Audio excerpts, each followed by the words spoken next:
పోసాని కృష్ణమూర్తి ఒక అతను ఉన్నాడు. అవునండి, ఆయన ఒకడు. ఆయన డైరెక్ట్ కమ్మ కులాన్ని తిట్టేస్తాడు.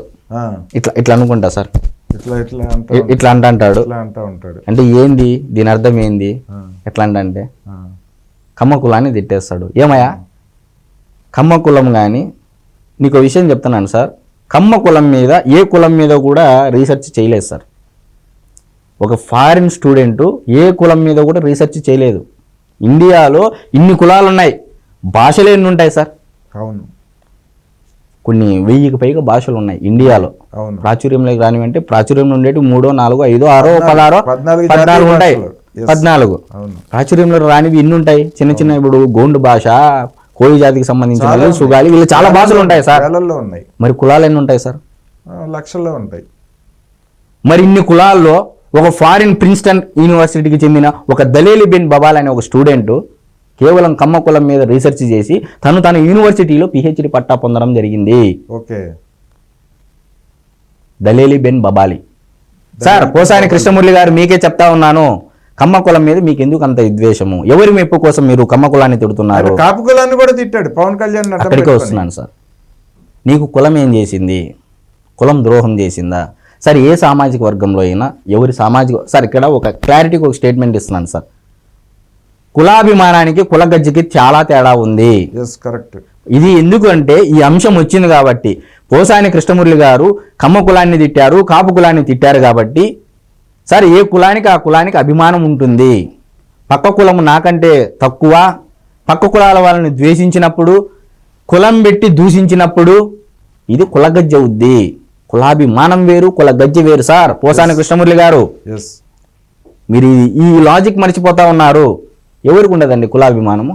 నా కులాభిమానం లేదు, నేను అది ఇది అని చెప్పేవాడు ఒక్కడ రండి, మనస్ఫూర్తిగా గుండె మీద చేసుకొని చెప్పమనండి ఈ మాట.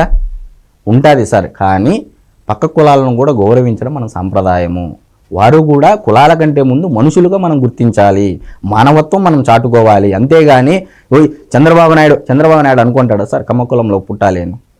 స్వర్గీయ ఎన్టీ రామారావు గారు అనుకుంటారా కమ్మ కులంలో పుట్టాలని? పవన్ కళ్యాణ్ గారు అనుకుంటారా కాపు కులంలో పుట్టాలని? జగన్మోహన్ రెడ్డి గారు అనుకుంటారా రెడ్డి సామాజిక వర్గంలో పుట్టాలని? రాజశేఖర రెడ్డి గారు అనుకుంటారా రెడ్డి సామాజిక వర్గంలో పుట్టాలని? నీలం సంజీవ్ రెడ్డి అనుకుంటారా రెడ్డి సామాజిక వర్గంలో పుట్టాలని? ఏంటి సార్ వీళ్ళు కులాల గురించి మాట్లాడుకుంటా? అంటే ఏంది? కులం చూడం, మతం చూడం, ప్రాంతం చూడమంటారు. కులం చూస్తాం, మతం చూస్తాం, ప్రాంతం చూస్తాం. ఫ్రంట్ ఎండ్ ఒకటి, బ్యాక్ ఎండ్ ఒకటి, చెప్పేది ఒకటి, చేసేది ఒకటి. ఏమీ లేదండి. ఆంధ్రప్రదేశ్ రాష్ట్రం వీళ్ళందరికీ ఒక పైలట్ ప్రాజెక్ట్ కింద అయిపోయింది. ఆట వస్తువు లాగా అయిపోయింది ఆంధ్రప్రదేశ్ రాష్ట్రం అనేది. ఆంధ్రప్రదేశ్ రాష్ట్ర ప్రజల యొక్క భావోద్వేగాలతో, మనోభావాలతో, సెంటిమెంట్లతో వీళ్ళంతా ఆడుకుంటున్నారు. ఏమయ్యా మీకు ఆంధ్రప్రదేశ్ రాష్ట్రం అభివృద్ధి చెందాలి అంటే మీరు ఆలోచనలు ఇవ్వండి, ఐడియాలు ఇవ్వండి రాష్ట్ర ప్రభుత్వానికి. ఇది చెయ్యండి, ఇది బాగుంటుందని చెప్పేసి వెబ్సైట్లో ఇప్పుడు పెట్టారు కొత్తగా. ఇప్పుడు రాష్ట్ర ప్రభుత్వం పవన్ కళ్యాణ్ గారు మీరు ఏమైనా ఐడియాలు ఉంటే ఆంధ్రప్రదేశ్ రాష్ట్ర యువత దగ్గర సలహాలు ఇవ్వండి, మనం రాష్ట్రాన్ని ఎలా డెవలప్ చేసుకోవాలని. ఇది సారా అభివృద్ధి అంటే, ఇది సారా మన పరిపాలన చేయడం అంటే. జగన్మోహన్ రెడ్డి గారి మెప్పు కోసము జగన్మోహన్ రెడ్డి గారి దగ్గర సినిమా ఇండస్ట్రీని అంతా తీసుకొని వచ్చినప్పుడు ఓ ఓ ఓ అని అరుస్తా ఉన్నాడు జగన్మోహన్ రెడ్డి గారి దగ్గర. ఏమయ్యా నువ్వు కూడా జగన్మోహన్ రెడ్డి గారికి వెన్నుపోటు పొడిచావుగా. నీ యొక్క ఈ కుల దూషణ వల్ల, నీ యొక్క ఈ ఓవర్ యాక్షన్ వల్ల జగన్మోహన్ రెడ్డి గారి ఓటు బ్యాంక్ పోయిందా లేదా? పోయిందిగా, ఖచ్చితంగా. ఈరోజు కమ్మ సామాజిక వర్గం అంతా ఇన్నోవేటెడ్గా, అంటే అంతా కాదు కొంతమేర ఒక 70%, 80% కూటమికి ఓట్లు పడ్డాయి అంటే ఇలాంటి వ్యక్తుల వల్లే కదా.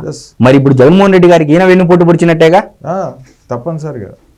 మరి ఒక్క సలహా ఎందుకు ఇవ్వలేదయా? నేను అలా తిడితే మనం ఓటు బ్యాంక్ దెబ్బడిపోద్ది అని. మళ్ళీ జగన్మోహన్ రెడ్డి గారినే చెప్తారు, జగన్మోహన్ రెడ్డి గారు ఇట్లా తిట్టమని చెప్పాడు, ఆయన మళ్ళీ ఆయన్నే నిందిస్తాడు. ఏ రోజు వచ్చి కూడా లైవ్ రికార్డింగ్ కానీ లైవ్ ప్రెస్ మీట్ పెట్టిన వ్యక్తి జగన్మోహన్ రెడ్డి గారు కాదు. మరి ఆయన ఎలా చెప్తాడండి కులాలను తిట్టమని? ఇలాంటి వ్యక్తులు కదా జగన్మోహన్ రెడ్డి గారిని నాశనం చేసిండేది. అవును.